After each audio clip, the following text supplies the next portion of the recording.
Écoutez, comme l'a dit Sol, il y a des raisons économiques, des raisons écologistes, environnementales, parce qu'il y a tout l'accaparement de puissances étrangères qui veulent avoir nos ressources et que le Canada laisse faire parce que le Canada a été construit sur cette base.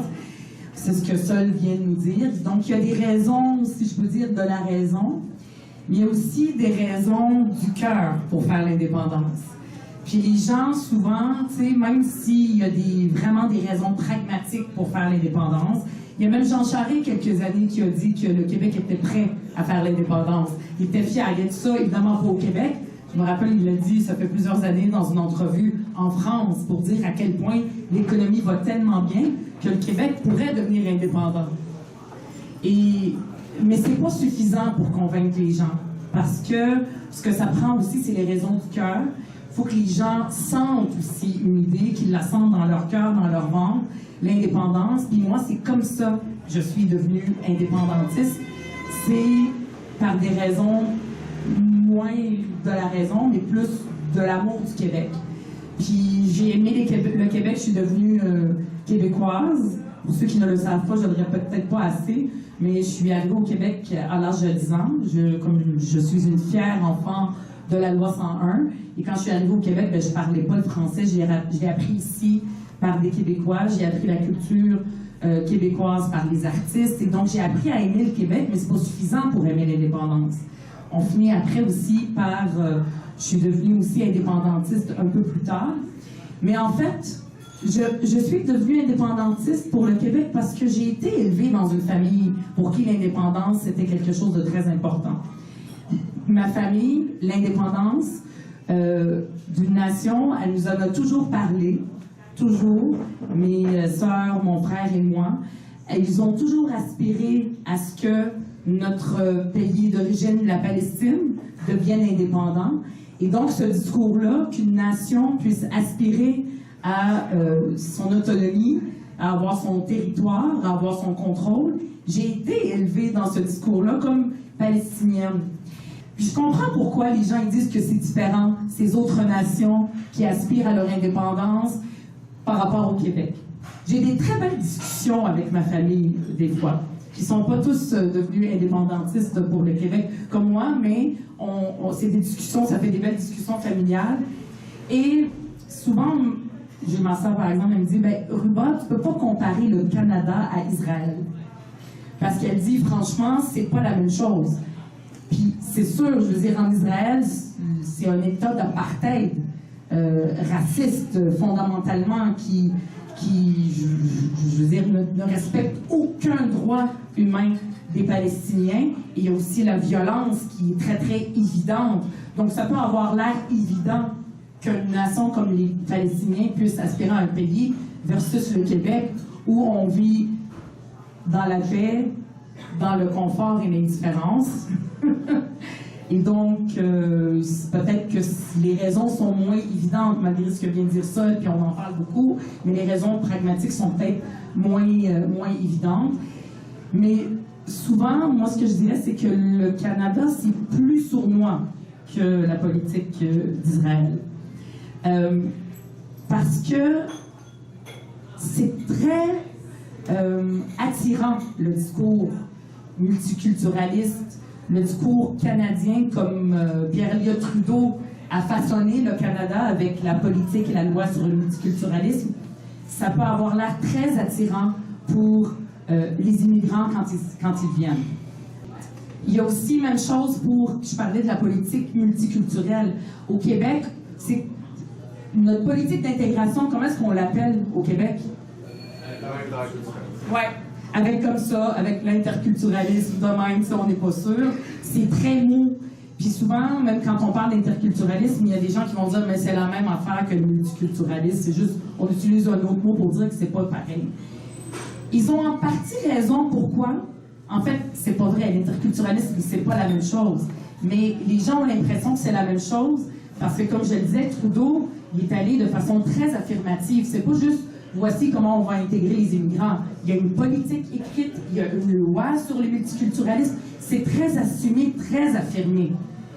Alors qu'au Québec, on est pour l'interculturalisme, Puis ça veut dire qu'il y a un socle commun, donc la langue française, le Québec, la culture, etc., l'espace commun qu'on partage ensemble, où il y a un dialogue interculturel, mais ça ne veut pas dire que les gens sont obligés de s'assimiler, puis d'oublier d'où ils viennent, leur langue maternelle, etc. Ils peuvent la parler comme moi quand je vais dans ma famille. Bien, on parle en arabe, on ne parle pas en anglais ni en français. Donc, c'est ça la politique multiculturelle. Mais au Québec, on ne s'est jamais assumé. On n'a jamais dit on va faire une loi ou on va faire une politique écrite ou quelque chose d'officiel. Il y a des directives, on en parle un petit peu à gauche et à droite, mais ça a toujours été mou. Ça n'a jamais été aussi affirmé pour faire concurrence au Canada. Même chose aussi pour la langue. Quand j'ai cette discussion-là, tu sais, la langue de la majorité au Québec, c'est quoi? Le français. C'est le français. En fait, c'est la langue officielle et commune. C'est ce qui est écrit dans la loi. Mais pour les immigrants qui arrivent au Québec, dans leur tête, ils arrivent au Québec, mais ils arrivent surtout au Canada. Et dans leur tête, la langue de la majorité, c'est la langue de la majorité canadienne, c'est l'anglais. Donc, même s'ils sont au Québec, la langue de la majorité, c'est l'anglais, même si au Québec, la langue officielle, c'est vraiment mêlant, hein, même si au Québec, la langue officielle, c'est le français. Parce que, comme me le dit souvent Sol et me le répète, et c'est tellement une phrase tellement juste, la langue la plus attractive, partout dans le monde, dans tous les pays du monde, la langue la plus attractive sera toujours celle de la majorité, ou au Québec, la langue de la majorité, c'est l'anglais parce que nous ne sommes pas indépendants.